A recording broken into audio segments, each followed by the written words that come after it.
अस्सलाम वालेकुम dear students. आवाज आ रही है?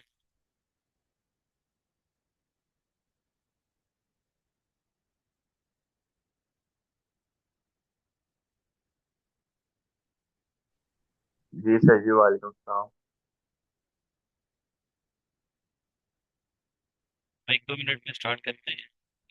ये तो कुछ पता चलता है वेरी बेटर होता है कि जो भी अभी को ज्वाइन करना चालू हुआ है सेशन कहाँ से। अदरवाइज स्टूडेंट्स अभी तक पार्टी सेशन ही देखते हैं। सर माइक पास करें, आपकी डिस्टॉर्शन आ रही है माइक में। आप जी आप तो बताएं। माइक को अपने ना पास। जी सर, अब ऑडिबल है। ठीक है, एक दो मिनट में स्टार्ट करते हैं। किसी ने अगर फिर भी रिकॉर्डेड सेशन प्रेफर करना है तो ये इसकी चॉइस है, हमने अपॉर्चुनिटी देनी है थोड़ा वेट करके।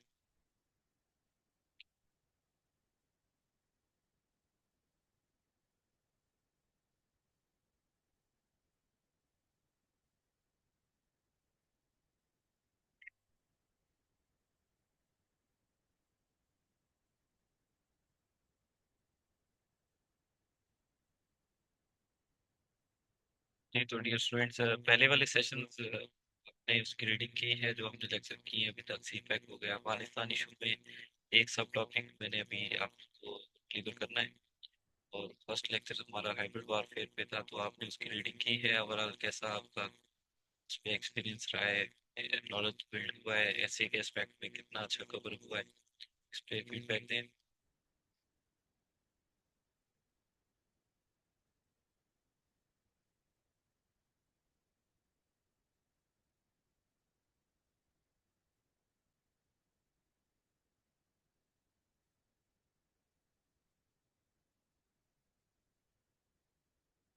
हाइब्रिड वॉरफेयर, सी पैक और अफगानिस्तान इशू, तीन टॉपिक अब तक हमने किए हैं, तीन थीम्स को हमने कवर किया है। प्रैक्टिस की है किसी ने ऐसे की, ऐसे लिखा है इसके ऊपर? आउटलाइन तो आपने भेजी है।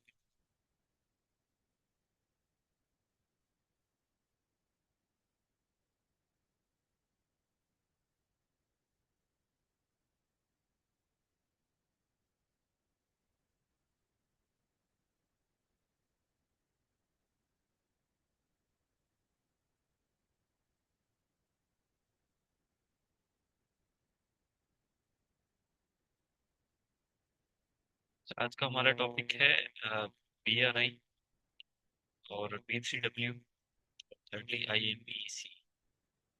और ये तीन जो कह सकते हैं कि मेजर प्रोजेक्ट्स हैं जो कि USA और चाइना ओरिएंटेड है। और इस लेक्चर के अंदर मैं इन प्रोजेक्ट्स, इन मेजर प्रोजेक्ट्स के बारे में आपसे डिस्कशन करूंगा। और हमारा 60% लेक्चर जो है वो BRI पे बिल्ड करेगा, बेल्ट एंड रोड इनिशिएटिव। तो ये एक ऐसा प्रोजेक्ट है जो कि इन तीन को अगर कंपेयर करें हम कंपैरेटिवली, कि BRI, P3W और IMEC, इन तीनों का कंपैरेटिव एनालिसिस किया जाए तो सबसे मैच्योर प्रोजेक्ट है और सबसे डेवलप्ड प्रोजेक्ट है। और टाइम स्पेन के हिसाब से भी अगर देखें तो ये सबसे पहले जो है वो इनिशिएट किया गया। और इसको हम सबसे ज़्यादा डिस्कस करेंगे, उसके बाद हम P3W को देखेंगे कि उसका क्या कंसेप्ट है। और फिर इन दोनों प्रोजेक्ट्स का ये करूँगा। और जो यानी इकोनॉमिक एस्पेक्ट में इन दो प्रोजेक्ट्स के अंदर सी चाइना और यूएसए की आपस में इकोनॉमिक, आप कह सकते हैं कि कन्फ्रंट्रेशन है, या इकोनॉमिक उनकी जो रेस है, या स्ट्रेटेजिक मोटिव्स हैं, उनको मैं इस लेक्चर के अंदर इसलिए डिस्कस नहीं करूंगा क्योंकि जो मैंने आपके साथ स्टडी प्लान शेयर किया है उसके अंदर मैंने एक अलग से टॉपिक, अलग से जो है वो पूरा लेक्चर रखा है, वो यूएस चाइना राइवलरी। तो इन प्रोजेक्ट्स से रिलेटेड जो इन दो कंट्रीज के आपस में मोटिव्स हैं, या ऑब्जेक्टिव्स हैं, या टारगेट्स हैं, या एक दूसरे को कन्फ्रंटेट करना है, वो कैसे हैं, क्या है, क्या उनके इम्पैक्ट्स हैं, कहाँ कौन कितना कामयाब हुआ, हम इस पूरी राइवलरी को उस स्पेसिफिक लेक्चर के अंदर डिस्कस करेंगे, जो कि मैंने अलग से एक दिन असाइन किया हुआ है कि मैं आपके साथ आपको डिलीवर करूंगा। तो आज के इस लेक्चर में हम प्योरली रहेंगे प्रोजेक्ट ओरिएंटेड, कि ये प्रोजेक्ट क्या, हमें ये समझना है कि ये प्रोजेक्ट्स क्या हैं। ठीक है, उसमें कॉरिडोर्स क्या है, मोटिव्स क्या है, कौन से कंट्रीज है और कौन से कंट्रीज नहीं है। तो आई बिलीव कि आप सबको आवाज़ आ रही है, और मैं आपके साथ प्रेजेंटेशन शेयर करता हूँ हमेशा की तरह। और इस प्रेजेंटेशन के अंदर आप देखते जाइएगा, साथ साथ मैं उसकी रीडिंग करके आपको एक्सप्लेन करता जाऊंगा, और लास्टली अगर कोई कंफ्यूजन होगी तो हम उसको डिस्कस कर लेंगे। सो मैं आपके साथ स्क्रीन शेयर करता हूँ। ड्यूरिंग लेक्चर अगर कोई टेक्निकली इशू हो, आवाज़ ना आ रही हो, तो आप मुझे चैट में जो है वो अपडेट कर दें, ताकि अ, अगर कोई इशू होता है तो और उसको जो है सॉर्ट आउट कर लिया जाए।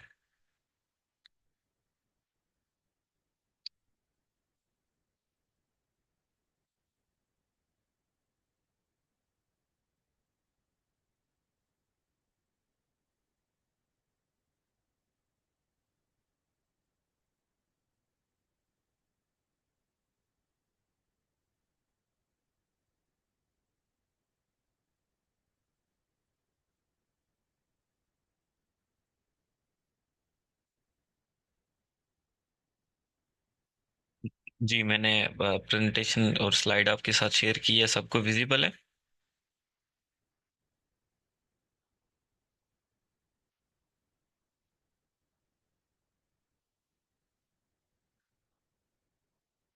इसका प्लीज़ अपडेट करें, सो हम इसको स्टार्ट करें, ताकि चैट में बता दें या।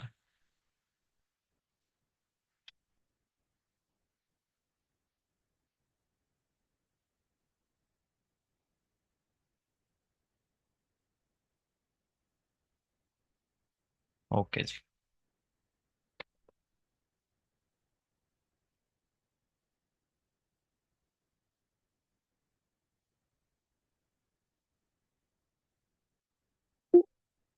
अच्छा जी, आज का लेक्चर 3 नहीं है, लेक्चर 4 है आई थिंक।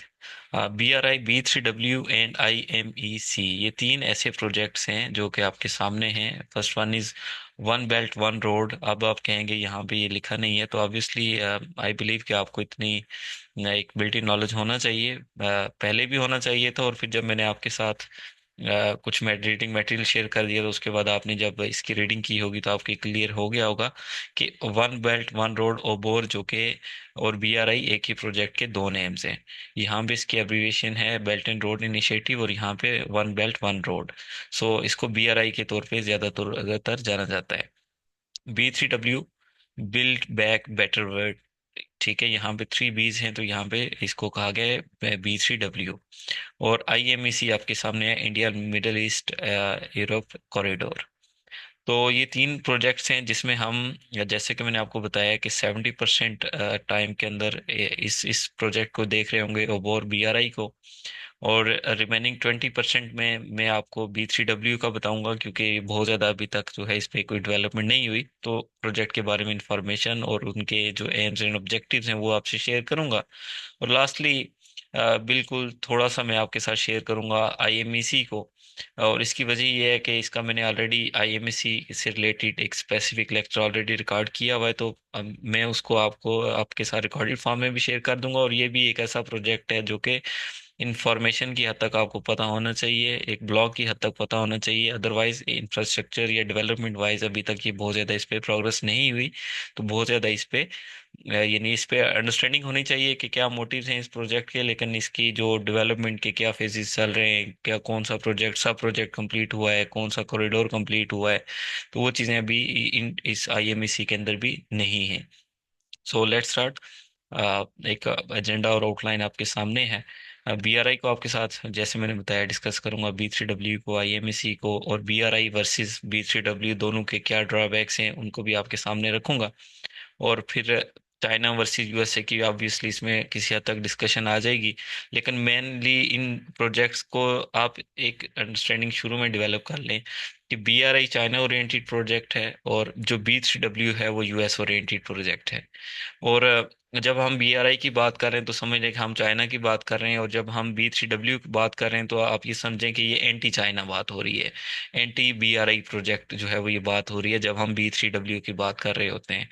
तो ऑब्वियसली जब हम बी आर आई और बी3डब्ल्यू का कंपैरेटिव एनालिसिस करेंगे या बात करेंगे या उस पर डिस्कशन करेंगे, तो ये चीज़ भी क्लियर होगी कि वो यूएस वर्सेस चाइना के एस्पेक्ट में ही चीज़ें डिस्कस हो रही होंगी।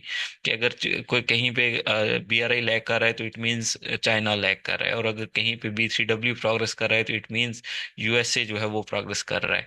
तो मजीद इस ट्राइवलरी को हम एक अलग लेक्चर में भी डिस्कशन में लाएंगे, जो कि मैंने आपके साथ एक स्केड्यूल शेयर किया, उसके अंदर मैंने मेंशन की हुई है डेट, उसमें हम प्योरली इसमें देखेंगे कि कैसे मल्टीपल फ्रंट्स पे इन प्रोजेक्ट्स के थ्रू या एक डिफरेंट वेज में स्ट्रेटेजिकली, इकोनॉमिकली, पॉलिटिकली चाइना और यूएसए एक दूसरे को प्रॉक्सी वार्स के जरिए, इकोनॉमिक वार के जरिए काउंटर करते हैं, और क्या उनकी राइवलरी चल रही है, चाहे वो दुनिया के किसी भी रीजन में हो, चाहे वो जो एशिया के अंदर हो, चाहे वो अफ्रीका के अंदर हो, तो हम वो उसको एक अलग से भी डिस्कस करेंगे। फिर ये इंपॉर्टेंट आपके लिए होगा कि आज के इस लेक्चर को, बीआरआई को, बी3डब्ल्यू को, और वो लेक्चर जो मैं आपको डिलीवर करूंगा, उन दोनों को जब आप लिंक करेंगे ना, तो फिर आपका एक्चुअल नॉलेज बिल्ड होगा एग्जाम के एस्पेक्ट में। क्योंकि एग्जाम में एक ब्रॉडर कंटेक्स्ट के अंदर सवाल इस तरह से पूछा जाता है कि आप उसमें अपनी इंफॉर्मेशंस को गैदर कर सकें और उसको क्वेश्चन के एस्पेक्ट में मोल्ड कर सकें। तो ये फिर आपकी जिम्मेदारी होगी कि आज के इस लेक्चर को और उस लेक्चर को भी आपस में रिलेट करके एक अच्छी अंडरस्टैंडिंग डेवलप करें। So let's start the discussion about. Dear students, what is BRI? The Belt and Road Initiative is a transcontinental long-term policy-oriented investment program। और 2013 में जो है चाइना के जो प्रेसिडेंट हैं शी जिनपिंग, इन्होंने इसको लॉन्च किया। और until 2016 it was known as OBOR, one belt one road. ठीक है जी। मैंने आपको पहले बताया था कि इसको बीआरआई भी कहा जाता है, वन बेल्ट वन रोड भी कहा जाता है। तो बाय 2016 इसको ओबोर ही कहा जाता था। ठीक है। अभी इसको बीआरआई कहा जाता है, बेल्ट एंड रोड इनिशिएटिव। और अब ये बेल्ट क्या है और रोड क्या है, ये एक्चुअली ये प्रोजेक्ट बेल्ट एंड रोड का एक कॉम्बिनेशन है। एक तरफ रोड का नेटवर्क है और दूसरी तरफ जो है वो एक, आप कह सकते हैं कि पूरा एक नेटवर्क है, कनेक्शन है चाइना का और रेस्ट ऑफ द वर्ल्ड का, ट्रेड का। और उसमें एक एक आप कह सकते हैं कि बेल्ट की फॉर्म में पूरा कनेक्शन बन रहा है चाइना का पूरी दुनिया के साथ, ट्रेड के एस्पेक्ट में और स्ट्रेटेजिकली। तो इसको फिर कॉम्बिनेशन है ये बेल्ट एंड रोड इनिशिएटिव, एक रोड्स का और बेल्ट का। तो आपने जब इसकी पिक्चर आगे आएगी तो उसमें मजीद जो बात मैं आपको समझाना चाह रहा हूँ आप समझ जाएंगे। According to BRI's official outline, its main aim is to link Asia, Europe, and Africa by setting up all-dimensional, multi-tied, and composite connectivity networks consisting of land and sea। ठीक है जी। लैंड, रोड और सी के through, यानी एक belt की form में sea routes, to realise diversified, independent, balanced and sustainable development in BRI countries. तो China ये क्लेम करता है, चाइना ने ये एक प्रोजेक्ट जब लॉन्च किया तो उसके क्या मोटिव्स थे कि एक ऐसा प्रोजेक्ट जो कि मल्टी डायरेक्शनल हो, रीजनल डेवलपमेंट के लिए हो, और अफ्रीका और एशिया की कंट्रीज को कनेक्ट करे, और उसमें जितने कंट्रीज इसमें कनेक्ट हों वो मल्टीपल वेज में डेवलप हों, इंडिपेंडेंट होके इस प्रोजेक्ट का हिस्सा बने, और उस कंट्री के अंदर भी स्पेसिफिकली डेवलपमेंट हो। और इस प्रोजेक्ट के थ्रू जो चाइना का पूरा नेटवर्क है उस पूरे नेटवर्क के अंदर भी चाइना भी जो है वो उसके जो फ्रूट्स हैं उनको गैदर करे और जो उसके ऑब्जेक्टिव्स हैं उनको अचीव करे। और ये एक पिक्चर आपके सामने है कि कैसे इस प्रोजेक्ट के लिए की जो है वो डिवीजन की गई है, एक मैप की फॉर्म में, इन्वेस्टमेंट मैप आपके सामने है। इसमें फर्दर सब प्रोजेक्ट्स की अगर बात की जाए तो लगभग 2600 प्रोजेक्ट्स इसमें शामिल हैं। और इनकी वैल्यू जो है 3.7 ट्रिलियन है। बीआरआई के अंदर 3.7 ट्रिलियन डॉलर की एक इन्वेस्टमेंट है, और 2600 इसके सब प्रोजेक्ट्स हैं। और ये तमाम जो प्रोजेक्ट्स हैं वो ऑलमोस्ट 140 कंट्रीज के अंदर कहीं ना कहीं इस वक्त डेवलपमेंट के फेज में हैं, इनिशिएट हो चुके हैं। और वो कॉरिडोर्स की फॉर्म में हैं, पावर प्रोजेक्ट्स की फॉर्म में हैं, पोर्ट्स की फॉर्म में हैं, इकोनॉमिक जोन्स की फॉर्म में हैं। और आप कह सकते हैं कि रोड के नेटवर्क्स की फॉर्म में हैं। तो ये लगभग 140 जो है कंट्रीज को जो है कहीं ना कहीं इन्वॉल्व कर रहा है। ठीक है जी। और 1/3 ऑफ, यानी आप ये यहाँ पे देख सकते हैं कि spanning 140 countries that 40% of the world's population in together represent more than a third of the world's GDP. ठीक है जी। तो ये एक की फीचर्स आपके सामने, स्टेटमेंट आपके सामने है, इसको आप पढ़ लें, कोई ऐसी बात नहीं है कि जो समझाने लायक हो। ये बेसिकली इस प्रोजेक्ट को आपने दो तरह से समझना है। एक है ब्रॉडर कैनवस के अंदर कि ओवरऑल ये प्रोजेक्ट यानी क्या क्या इसके कंपोनेंट्स हैं, क्या है, और फिर हम इसको फर्दर कॉरिडोर्स की फॉर्म में देखेंगे। और एक इसका एक ब्रॉडर कंटेक्स्ट है, और एक इसका आप कह सकते हैं कि फर्दर हम इसको स्प्लिट करेंगे कॉरिडोर्स की फॉर्म में। तो यानी मेगा प्रोजेक्ट्स में की फॉर्म में इसको देखा जाए तो ये एक जो लैंड बेसिस चाइना की जो एक सिल्क रोड है, इकोनॉमिक बेल्ट, उसमें 6 डेवलपमेंट के कॉरिडोर्स हैं, उस पर मुश्तमिल है, और सीपैक भी इसमें शामिल है। और 21st सेंचुरी की मैरीटाइम सिल्क रोड जो चाइना की है, उसकी ये बहाली है, उसकी ये डेवलपमेंट है। और ये एक कनेक्टिविटी है चाइना की rest with the rest of the world in aspect of trade and business. और हम अब इसके जो मेजर यहाँ पे जैसे मेंशन है कि 6 डेवलपमेंट कॉरिडोर्स हैं, उसके ऊपर बात करेंगे वन बाय वन। तो आपने इसको गौर से देखना है, इनके नाम क्या है एग्जाम के परस्पेक्टिव में। आपके लिए ये इम्पोर्टेंट है कि इन कॉरिडोर्स के नेम भी आपको याद हों, आपको इसका मैप भी आता हो, और आपको इन कॉरिडोर्स के सब प्रोजेक्ट्स जो हैं, और क्या उसके अंदर कौन से ऐसे प्रोजेक्ट्स हैं, और अगर वो किसी कंट्री के अंदर स्पेसिफिकली कॉरिडोर गुजर रहा है तो उस कंट्री के साथ चाइना के क्या जो है वो इंटरेस्ट है, और उस कंट्री के क्या इंटरेस्ट है। तो आपने इन कॉरिडोर्स को वन बाय वन इन तीनों पे राहों में समझना है, मैप वाइज भी, उसकी स्ट्रेटेजिक इंपॉर्टेंस के एस्पेक्ट में भी, और उसके आप कह सकते हैं कि स्टैट्स भी आपको मालूम होने चाहिए कि उसमें कितनी इन्वेस्टमेंट है, उसमें क्या टारगेट्स हैं, उसमें क्या ऑब्जेक्टिव्स हैं, और उसमें क्या इंटरेस्ट हैं दोनों कंट्रीज के। तो अब मैं वन बाय वन इसके मेजर 6 कॉरिडोर्स को डिस्कस करूंगा आपके साथ, और उसके सब प्रोजेक्ट्स भी आपके साथ शेयर करने जा रहा हूँ। A collection of 6 major corridor investment in the energy sector, investment in road and railway infrastructure, a special economic zone, development of further investment in agriculture structure. और इसमें जो कॉरिडोर्स हैं वो आपके सामने हैं। First one is China Europe corridor, China central Asia Iran corridor, CPEC, China ASEAN corridor, China India Bangladesh Myanmar corridor, और China Mongolia corridor. ये 6 कॉरिडोर हैं इस बीआरआई के। ठीक है, ये पिक्टोरियल फॉर्म में भी आप देख सकते हैं। और बहुत इंपॉर्टेंट है, बहुत इंपॉर्टेंट है, जब भी एग्जाम के अंदर अगर ये करंट अफेयर के एस्पेक्ट में पेपर आता है तो मैपिंग बहुत इंपॉर्टेंट है इसकी। ठीक है, और मैपिंग ऑब्वियसली आपकी अंडरस्टैंडिंग बिल्ड करने के लिए भी आपको मैप अच्छे से समझ बूझ होनी चाहिए। और ना सिर्फ यानी करंट अफेयर के एस्पेक्ट में, आप कोई भी और सब्जेक्ट है जैसे कि पाकिस्तान अफेयर है, उसमें भी आपके लिए मैथ्स बहुत इंपॉर्टेंट होते हैं। हिस्ट्री का कोई भी सब्जेक्ट है ऑप्शनल के तौर पे, वहाँ पे भी आपको मैथ्स की ज़रूरत होती है। तो ओवरऑल आप मैथ्स की अंडरस्टैंडिंग वैसे भी अच्छी रखें, और आप प्रोजेक्ट को अगर अच्छे से समझ जाएंगे कि इसमें 6 कॉरिडोर्स हैं, तो अगर आपकी मैप की एक वैसे भी आपकी जनरल किस्म की, जेनेरिक किस्म की एक अंडरस्टैंडिंग भी होगी कि ओवरऑल मैप कैसा है, आपको बनाना आता होगा।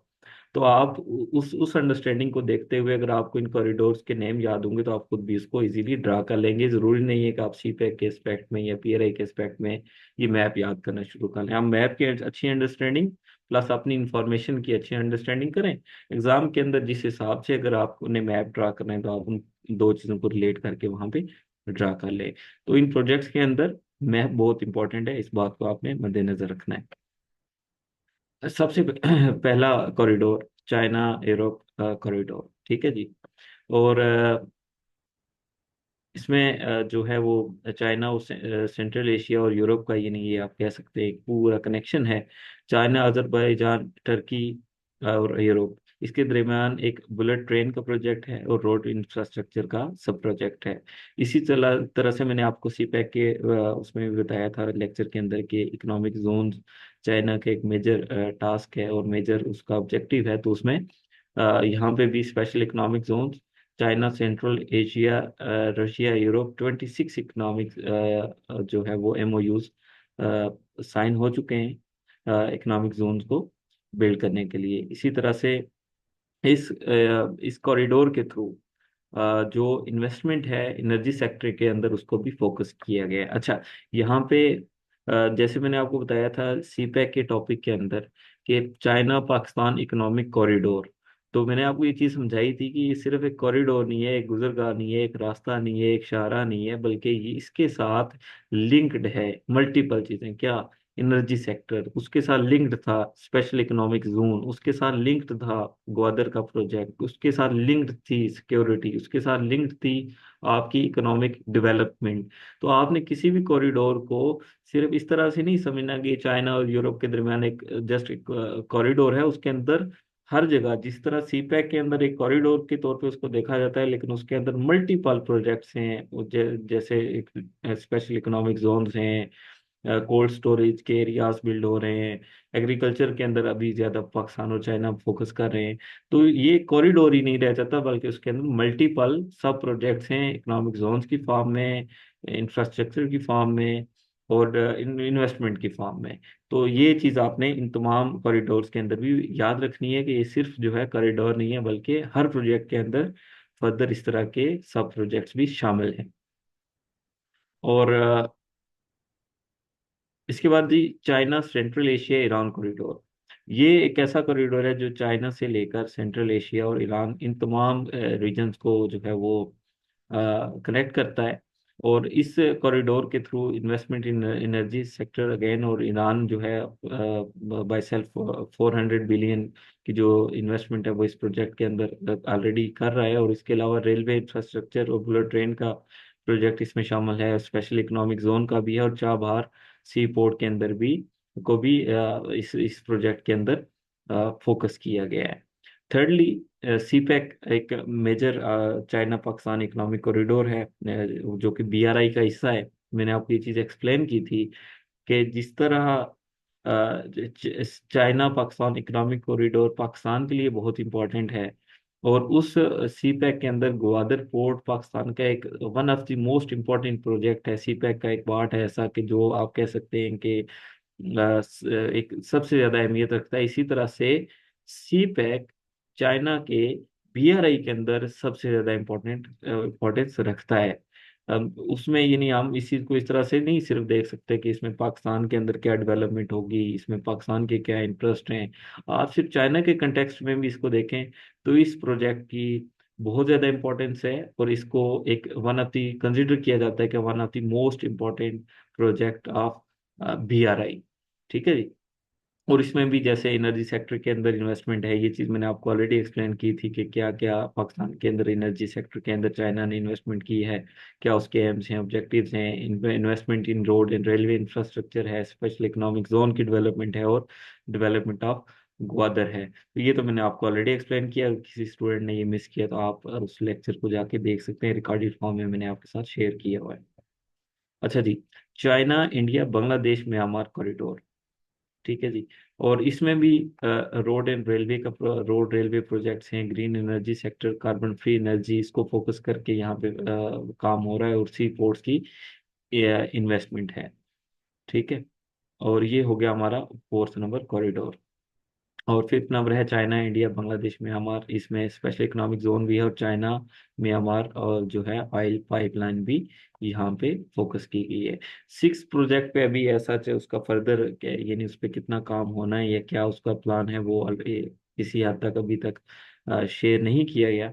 या उसकी इंफॉर्मेशन जो है वो उस तरह से नहीं है, लेकिन ये है China Mongolia health same investment project, यानी इस प्रोजेक्ट में को भी इस BRI का हिस्सा बनाया गया है। तो यहाँ पे आप ये समझें कि ओवरऑल ये 5 कॉरिडोर्स हैं, इन 5 कॉरिडोर्स को आप समझेंगे तो फिर अगली बात हम ये समझेंगे कि इन प्रोजेक्ट्स के पीछे चाइना के क्या मोटिव्स हैं, चाइना के क्या ऑब्जेक्टिव्स हैं, चाइना ने ये प्रोजेक्ट्स क्यों लॉन्च किए हैं, और इसकी मैपिंग किन की रीजनिंग क्या है, क्यों उसने जो है CPEC का इंतखाब किया, क्यों वो रशिया को भी इसमें इन्वॉल्व कर रहा है, क्यों वो अफ्रीका को एक्सेस कर रहा है। तो अभी हम इसके ऑब्जेक्टिव्स की तरफ आते हैं कि चाइना के इसके क्या मोटिव्स हैं। इससे पहले मैं एक मैप आपके साथ शेयर करता हूँ इसका, ताकि चीज़ें आपके लिए रिवाइज हो जाए।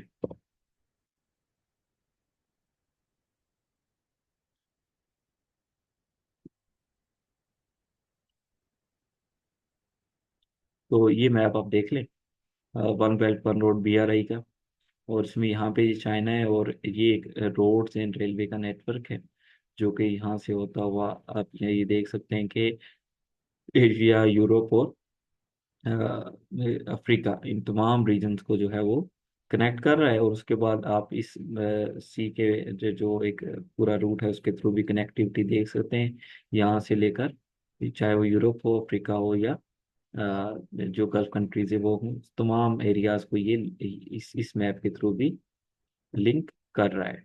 ठीक है जी।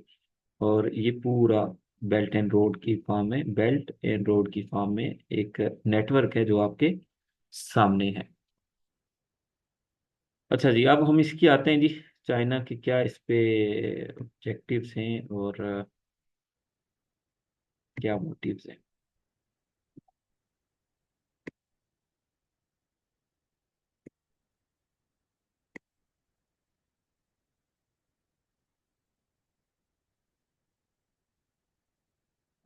First one is China wants the development of the western China, to develop western provinces of China। यानी चाइना के जो वेस्टर्न रीजन्स है ना, प्रोविंसेस है, ये मैंने आपको CPEC के लेक्चर में भी एक्सप्लेन किया है कि वो लैंड लॉक्ड ने, तो वो उनको भी इन्वॉल्व करना चाह रहा है अपनी एक पूरी इकोनॉमिक डेवलपमेंट के अंदर। More than 4800 away from any of the sea ports of China, so it needs shorter access. ठीक है जी। तो आप इसका इस रीजन का चाइना का एक डिस्टेंस देख सकते हैं, एक लैंड लॉक होने की वजह से रेस्ट ऑफ द चाइना के साथ। Out of 6, 5 corridors started from the western China and only one is with the southern China. So focused is on western China. It would become 3 transits for continue Europe, Asia, Africa and यानी Africa, और यहाँ पे gulf countries को भी यहाँ पे involve कर रहे हैं। It is for the development in western China. तो मेनली चाइना BRI के थ्रू अपना जो वेस्टर्न पार्ट है उसको फोकस करना चाह रहा है, उसकी उसकी डेवलपमेंट को फोकस करना चाह रहा है। दूसरी क्या है कि shorter access to the market, वो इस प्रोजेक्ट के थ्रू मार्केट के अंदर शॉर्टर एक्सेस बिल्ड करना चाह रहा है। China's major market is Europe. China accesses through the sea, like East and South China Sea bays of Bengal, Arabian Sea, and Persian Gulf. It takes 49 days from one side of Chinese Shanghai to England, 7 to 11 days from the corridor Turkey, and 11 days and reduces the distance by more than 20,000 kilometre. तो ये बात मैंने आपको already वहाँ पे समझाई थी कि एक तो डिस्टेंस वाइज बहुत बड़ा फैक्टर है कि चाइना की कोई भी जो है वो इंपोर्ट या एक्सपोर्ट जब इस रीजन से यहाँ तक, चाहे वो अफ्रीका हो या यहाँ तक, चाहे वो गल्फ कंट्रीज हों, चाहे वो यहाँ तक जाके जो यूरोपियन कंट्रीज हों वहाँ तक, एक तो टाइम तो टेकिंग बहुत ज़्यादा है, और यहाँ पे इस रीजन के अंदर हमेशा एस्केलेशन रहती है USA और चाइना की, और यहाँ पे नेटो कंट्रीज भी मौजूद हैं। तो इनके होते हुए चाइना की जो ट्रेड है, जो तो ये मैप, ये जो पूरा रूट है ये महफूज नहीं है और ये सेफ नहीं है, जिसकी वजह से चाइना प्रेफर कर रहा है कि इस तरह का मैप बना लिया जाए, इस तरह का रूट बिल्ड कर लिया जाए, जो कि ना सिर्फ उसकी मार्केट के अंदर शॉर्टर उसकी एक्सेस हो टाइम वाइज, बल्कि दूसरा ये कि उसकी कॉस्ट भी कम हो। ऑब्वियसली यहाँ पे डिस्टेंस वाइज ज़्यादा है तो उसकी कॉस्ट ज़्यादा है, और तीसरा क्या है, सेफ जोन्स हों, सेफ एरियाज हों, सेफ रूट्स हों। तो ये उसके एक मेजर जो है वो आप कह सकते हैं कि ऑब्जेक्टिव है कि उसको शॉर्टर एक्सेस मिले मार्केट के अंदर, टाइम वाइज भी। और ये कुछ स्टैट्स आपके सामने है। और कॉस्ट रिडक्शन की बात मैंने आपको ऑलरेडी बता दी है।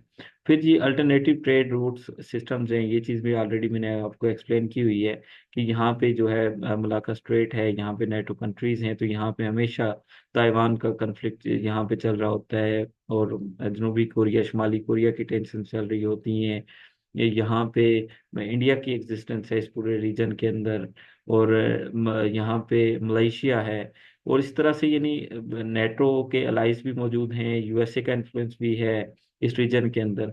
तो इस पूरे रीजन के अंदर हमेशा कहीं ना कहीं एक एक पोटेंशियल कन्फ्लिक्ट का जो है थ्रेट रहता है, जिसको मद्देनजर रखते हुए चाइना यानी एक ऐसा अल्टरनेटिव रूट बनाना चाह रहे हैं जहाँ पे थ्रेट्स कम से कम हो और उसकी एक्सेस टू द मार्केट ना सिर्फ आसान हो बल्कि सेफ भी हो। तो ये चीज़ मैंने आपको एक्सप्लेन ऑलरेडी कर दिया, तो इसकी फर्दर आप रेडी कर लीजिएगा। ठीक है जी। और चाइना फर्दर यानी इस मैप के थ्रू क्या करना चाह रहा है, एक डेवलप्ड कंट्रीज के साथ, चाहे वो यूरोप के कंट्रीज हों, चाहे वो एशिया के कंट्रीज हों, चाहे वो सऊदी अरेबिया या गल्फ कंट्रीज हों, उनको शॉर्ट डिस्टेंस से जो है वो एक्सेस करना चाह रहा है, और जो कनेक्शन उनका एक ट्रेड वाइज है उसको मजीद इन्हांस करना चाह रहा है। ठीक है जी। और through BRI, China is making political and cultural expression through economic. China is extending cultural economic expansion. China heavily investing in BRI countries in Europe, Asia, and Africa, and the decision making process influencing by China. तो जहाँ तक बात है इस project की, तो इस project के थ्रू ना सिर्फ चाइना इन कंट्रीज के अंदर, अफ्रीका के अंदर, पाकिस्तान के अंदर, म्यांमार के अंदर, बांग्लादेश के अंदर, और 140 कंट्रीज के अंदर कहीं ना कहीं इस प्रोजेक्ट के थ्रू अपना कल्चरली भी उसकी चीज़ें कुछ प्रमोट हो रही हैं। और सेकेंडली सबसे इम्पोर्टेंट ये है कि जब ये इन्वेस्टमेंट कर रहा है किसी कंट्री के अंदर, तो वहाँ के आल्दो चाइना का ये एटीट्यूड या बिहेवियर नहीं होता कि बहुत ज़्यादा किसी कंट्री की पॉलिटिकल इश्यूज के अंदर वो इन्वॉल्व हो लाइक यूएसए, बट किसी हद तक इस इंगेजमेंट के थ्रू चाइना हर कंट्री के अंदर इतना इन्वॉल्व हो गया है कि कहीं पे अगर वो पॉलिटिकल प्रेशर के तौर पे अपना इन्फ्लुएंस बनाना चाहेगा, तो वो अब अच्छे से उसको बना सकता है। How these countries can only may complement China because of BRI projects in these countries। ठीक है जी। तो China wants to increase agriculture imports from the neighbour, तो ये भी एक चाइना का मेजर एक आप कह सकते हैं ऑब्जेक्टिव है इस BRI के प्रोजेक्ट के थ्रू, कि वो अपने नेबरिंग कंट्रीज के साथ एग्रीकल्चर इंपोर्ट्स जो है उनको मजीद इन्हांस करना चाह रहा है। और कुछ स्टैट्स आपके सामने हैं, आप इनकी रीडिंग कर लीजिएगा।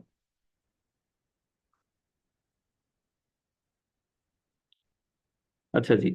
अब बाकी कंट्रीज के साथ यानी क्या इसका आप कह सकते हैं कि उनको क्या फायदा है और उनकी क्या इसमें ऑब्जेक्टिव्स हैं, क्या उनकी टारगेट्स हैं।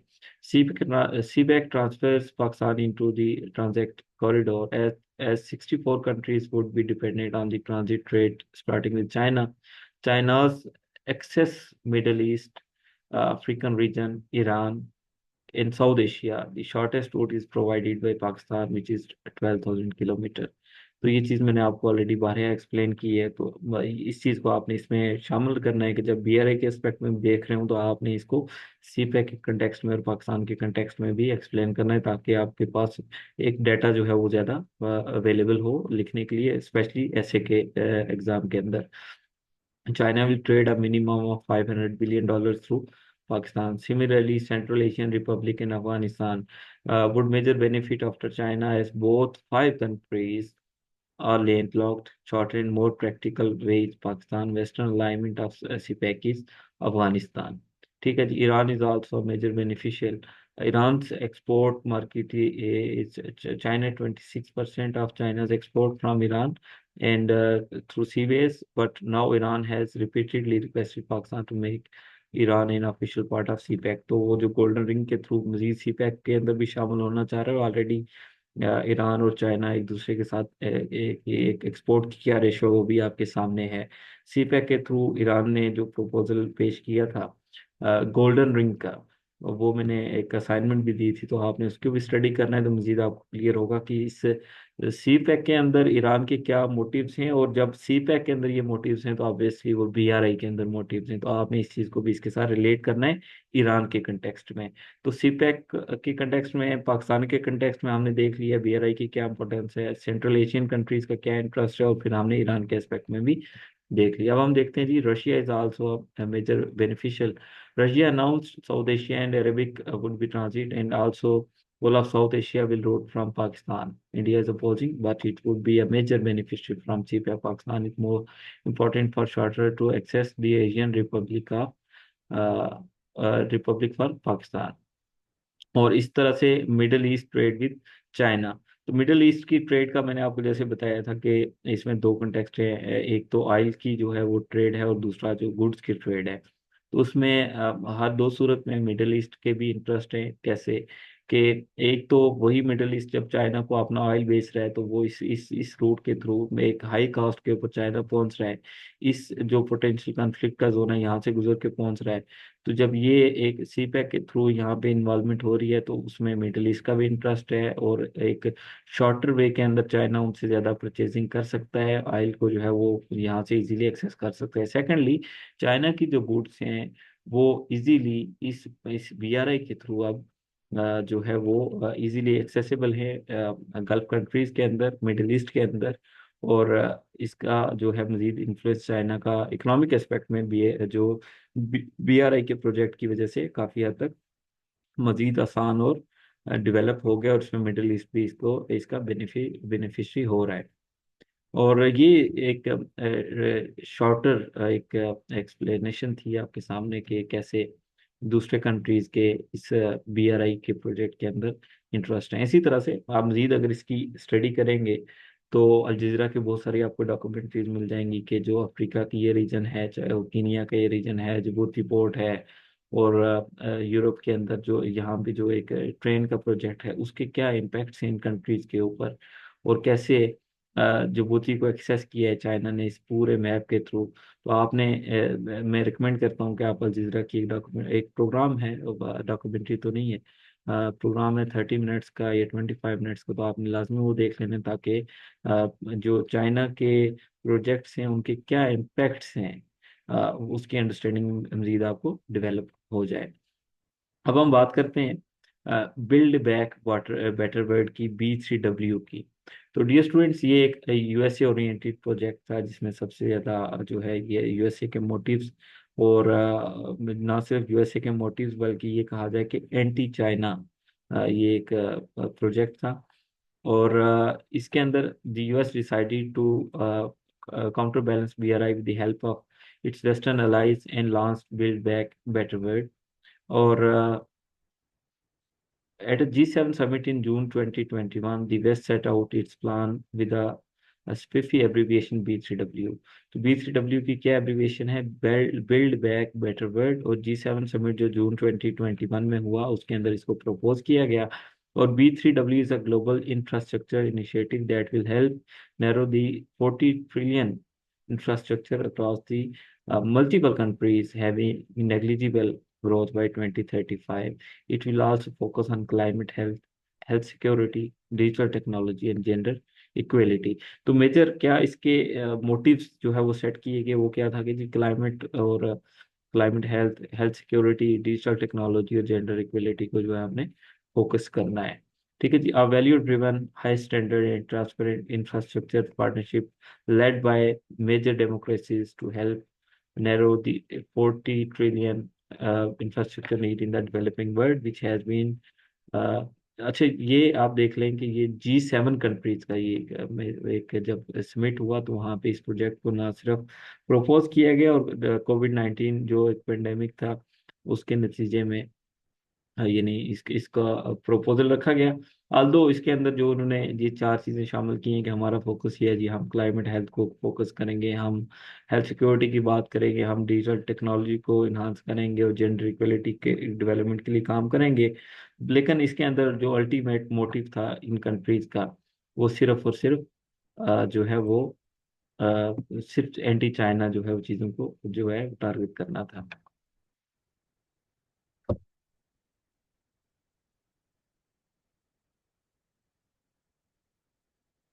अच्छा डी स्टूडेंट, आज अभी बहुत सारे स्टूडेंट्स का मैसेज आ रहा है कि नेटवर्क का इशू है, तो मैं इस लेक्चर को होल्ड करता हूँ क्योंकि मुझे अभी 5 से 6 स्टूडेंट्स का मैसेज आया है कि कुछ नेटवर्क का इशू चल रहा है कल में। चले हम परसू करते हैं फिलहाल। रिकॉर्डेड फॉर्म में उनके साथ हम शेयर कर लेंगे।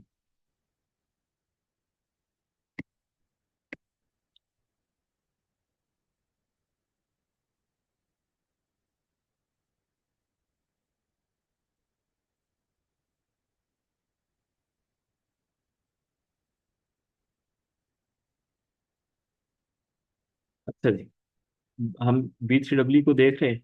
और इसमें आपने फिगर याद रखने हैं कि क्या मोटिव थे, क्या टारगेट थे। 40 ट्रिलियन का यहाँ पे एक फोकस था, और यहाँ पे चार जो इसके मेजर टारगेट्स एंड ऑब्जेक्टिव्स रखे गए। लेकिन आपने मीन वाइल ये अंडरस्टैंडिंग भी रखनी है कि ये कहने को तो ये टारगेट्स थे, लेकिन अल्टीमेटली इसका मकसद क्या था कि जी launch at this year in 2021 G7, the B3W internalized an argument that has long been circulating amongst analysts first and then governments. The world needs a better alternative of Xi Jinping Belt and Road Initiative. तो इसको यानी better का जब word use किया गया और एक alternative के तौर पे देखा गया, तो इसमें आप ये चीज समझ सकते हैं कि इसको BRI के अल्टरनेटिव के तौर पे लॉन्च करने की कोशिश की गई, और उसको BRI को और चाइना को काउंटर करने के लिए इसको जो है वो लॉन्च किया गया, प्रपोज किया गया। अब यहाँ पे सबसे पहला सवाल ये था जी कि what the prime question is that, जो जो इस प्रोजेक्ट के अंदर क्योंकि मल्टीपल कंट्रीज हैं, BRI के अंदर क्या है, चाइना है वो इन्वेस्टमेंट कर रहे हैं, उसके ऑब्जेक्टिव्स क्लियर है, एम्स क्लियर है, प्रोजेक्ट्स क्लियर है, फर्दर कैटेगराइजेशन हुई है। तो ये B3W में सबसे बड़ा मसला ये था कि आपने एक प्रपोजल तो पेश कर दिया कि आपने इन चार रीजन के अंदर काम करना है, और उसमें हम मल्टीपल कंट्रीज को इन्वॉल्व करेंगे, उसमें डेब्ट का कोई मसला नहीं होगा, उसमें इन्वेस्टमेंट का कोई मसला नहीं होगा। लेकिन वो इन्वेस्टमेंट आएगी कहाँ से, जो इन्वेस्टमेंट करने वाली कंट्रीज होंगे उनका आपस में क्या शेयर होगा। तो ये चीज़ें अनक्लियर थी, एक अनक्लियर थी और अनक्लियर हैं। और इसमें अगेन वही चीज़ें हैं कि चार एरियाज को मेनली इन्होंने फोकस किया कि हम जो है क्लाइमेट को फोकस करेंगे, हेल्थ सिक्योरिटी को फोकस करेंगे, डिजिटल टेक्नोलॉजी को फोकस करेंगे, और जेंडर इक्वेलिटी एंड इक्वेलिटी को फोकस करेंगे। और अब ये चीज जब देख ली कि BRI बड़ा ही यानी आप कह सकते हैं कि वेल एक्सप्लेन्ड, वेल डेवलप्ड, और उसका जो आप पूरा स्ट्रक्चरिंग है, उसका पूरा मैप है, उसके पूरे एम्स एंड ऑब्जेक्टिव्स क्लियर हैं, तो वो चीज़ें हमने पढ़ ली। लेकिन B3W के अंदर बहुत सारी चीज़ों में हमें लैक नज़र आता है। प्लानिंग का, उसके अंदर इन्वेस्टमेंट का, उसके अंदर प्रोजेक्ट्स का। तो वो डेफिसिट जो है ना, वो अभी तक अनक्लियर है कि इसके क्या अल्टीमेटली इसका क्या अंजाम होगा। सिर्फ ये एक थ्योरेटिकल रहेगा या प्रैक्टिकली भी ये कहीं ना कहीं BRI को रिप्लेस कर सकेगा या नहीं कर सकेगा। फ्यू ऑफ द हर्डल्स यहाँ पे भी एक्सप्लेन्ड है। The West has not undertaken any project, major infrastructure project since 1948। China ने तो प्रोजेक्ट ये नहीं लॉन्च किए हैं, चाहे वो एक उनका अपना इकोनॉमिक डेवलपमेंट हो विद इन कंट्री, और एक पूरा उन्होंने इनकलाब लाया अपना। लेकिन जो वेस्ट है उसने 1948 से लेकर अब तक इंफ्रास्ट्रक्चर का कोई मेजर प्रोजेक्ट वो है वो डेवलप नहीं किया। The west has poor track record on infrastructure development. और BRI यानी उसको वो कभी भी जो है वो इस तरह का मोटिव नहीं देखा गया था कि वो सिर्फ USA को काउंटर करने जा रहा है, बल्कि वो एक चाइना का इकोनॉमिक प्लान इनिशियली था। The investment under BRI are being made in strategic infrastructure like ports and telecommunication that would definitely help intra-regional connectivity। लेकिन दूसरी तरफ BRI के अंदर भी कुछ हर्डल्स हैं। According to some reports BRI led projects are causing debt unsustainability. तो ये एक अनसस्टेनेबिलिटी है। जैसे श्रीलंका के अंदर जब उसकी पोर्ट जो है चाइना ने कैप्चर कर ली, तो इस तरह के सवालात पाकिस्तान के अंदर भी पूछे गए, और अभी तक ये कॉम्प्लिकेशन मौजूद है कि जो एक डेप्ट का जो है वो पूरा कहीं ये जाल तो नहीं है उन कंट्रीज के लिए कि जिनके अंदर चाइना इन्वेस्टमेंट तो कर रहा है, लेकिन उसके जवाब में जब वो पे बैक नहीं कर सकेंगे तो चाइना का रिस्पॉन्स क्या है, ईस्ट इंडिया कंपनी वाला तो नहीं होगा। इसी तरह से यानी कुछ और कंट्रीज हैं जो कि अनेबल हैं, एक जो उन्होंने लोन चाइना से लिया तो उसको आया वो पे कर सकेंगे नहीं कर सकेंगे, तो ये स्टिल उनके लिए एक एक खदशे के तौर पे BRI को देखा जा सकता है। और इसमें लॉनली यानी एक चाइना की इन्वेस्टमेंट है, टू वे इन्वेस्टमेंट नहीं है, चाइना इन्वेस्टमेंट कर रहा है, तो उसके ऊपर सवाल आते हैं। फिर जब ये चाइना ओरिएंटेड प्रोजेक्ट है, तो अगर चाइना के अंदर कहीं पे कोई अपराइजिंग जन्म लेती है, कोई पॉलिटिकल इंस्टेबिलिटी जन्म लेती है, तो उस सूरत में कि इस प्रोजेक्ट का क्या फ्यूचर होगा, ये चंद सवाल आते हैं BRI के लिए। ठीक है जी। और B3W पे अगेन कुछ और ये नहीं, उसके ऊपर आप कह सकते हैं हर्डल्स या सवाल या क्रिटिसिज्म कि इसमें स्टिल कोई क्लैरिटी नहीं है, कोई प्लान नहीं है कि 40 ट्रिलियन आपने प्रपोज कर दिया, लेकिन ये 40 ट्रिलियन आएगा कहाँ से, उसकी इसकी रेशो क्या होगी इन्वेस्टमेंट कंट्रीज के दरमियान, कैसे वो डिवीजन होगी, किस कंट्री का कितना शेयर होगा, कहाँ पे उसको कितना इन्वेस्टमेंट किया जाएगा, तो ये चीज़ें अनक्लियर हैं। Secondly, it's a multi-trilateral initiative and involves member of the G7. Germany, Italy, and UK will find it harder to project B3W as an alternative to BRI.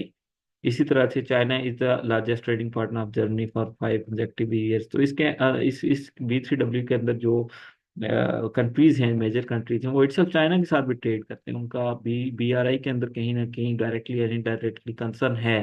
तो आया इस B3W को यूएसए ने जो प्रपोज किया development के aspect में, लेकिन वो टू काउंटर चाइना है, तो जब काउंटर चाइना एक प्रोजेक्ट है तो उसके अंदर क्या वो उस तरह से शामिल होंगे प्रैक्टिकली, ये भी एक सवालिया निशान है। उस वक्त की जर्मन चांसलर ने भी जो है वो चाइना के बारे में जो इसके कंसर्न है उन्होंने उसको रेज किया, इटली ने भी इसको प्रपोज किया और कहा कि इसको एंटी चाइना के तौर पे नहीं देखा जाना चाहिए, बल्कि इसको अवॉइड किया जाना चाहिए।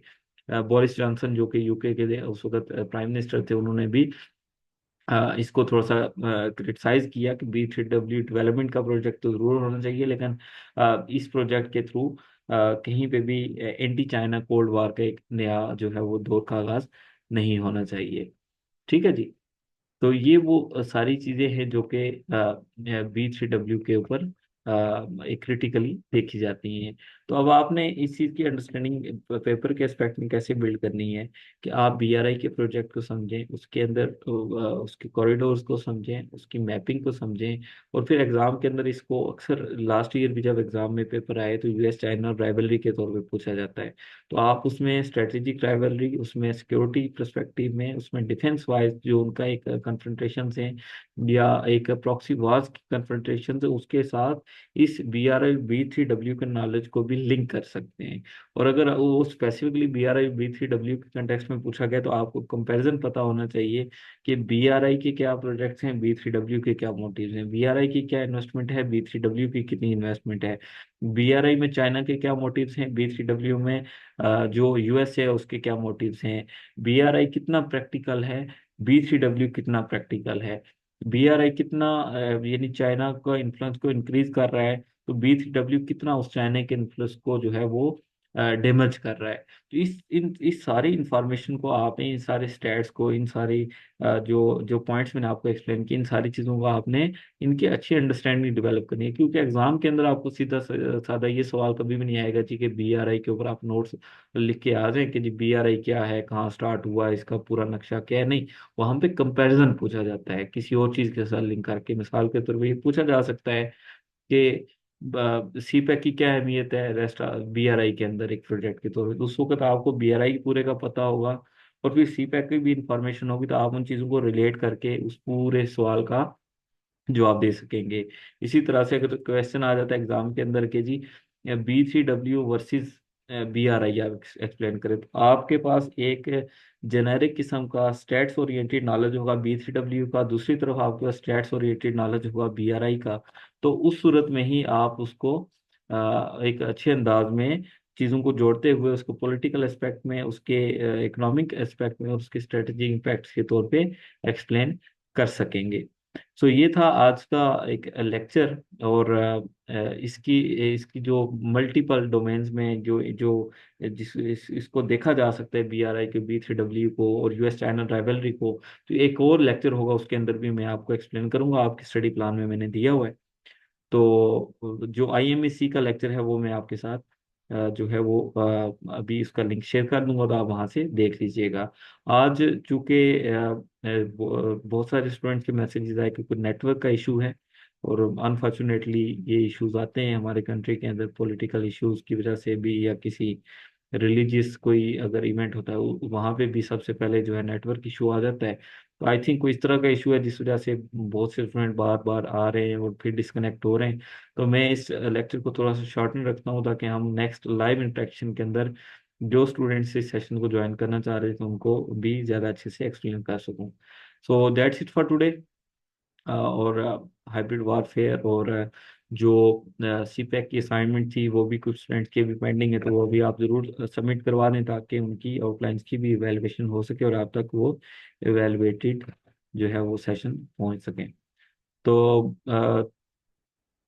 अताउल्लाह, आपका आई थिंक ये फर्स्ट सेशन था, और आई बिलीव कि आपने वो जो पहला सेशन है वो आपने देखे होंगे, क्योंकि मेरे कोऑर्डिनेटर ने बताया था कि आपने पुस्तकाल बना के रजिस्ट्रेशन कराई है क्या। तो आप अपना माइक जो है वो अनम्यूट कर सकते हैं, तो आप इसका जवाब अगर दे दें।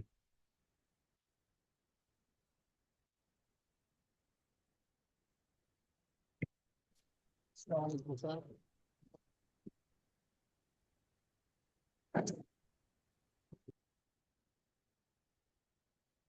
अनम्यूट करें अपने आप को।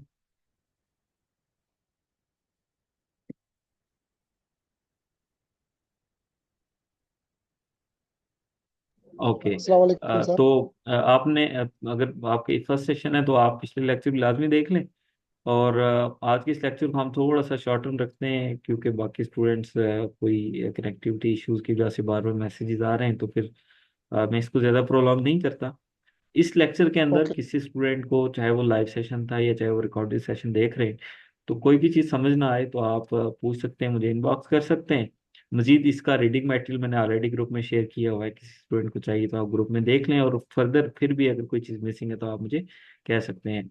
That's it for today. अपना बहुत सा ख्याल रखें। और आईएमएसी का लेक्चर भी मैं आपके साथ शेयर करूंगा रिकॉर्डेड फॉर्म में, तो वो भी लाजमी देख लें। और आई बिलीव कि ये तीन टॉपिक्स, आईएमएसी, बीआरआई और बी3डब्ल्यू, आपके लिए आप बहुत आसानी से और अच्छे से इसको कवर कर लेंगे, और एग्जाम के अंदर ये लेक्चर, ये टॉपिक आपके लिए हेल्पफुल साबित होंगे। आपने बहुत सा ख्याल रखें, और अपनी क्लास को एंड करता हूँ। नेक्स्ट सेशन में इंशाल्लाह आपसे इंटरेक्शन होगी। अल्लाह हाफिज़। Thank you sir.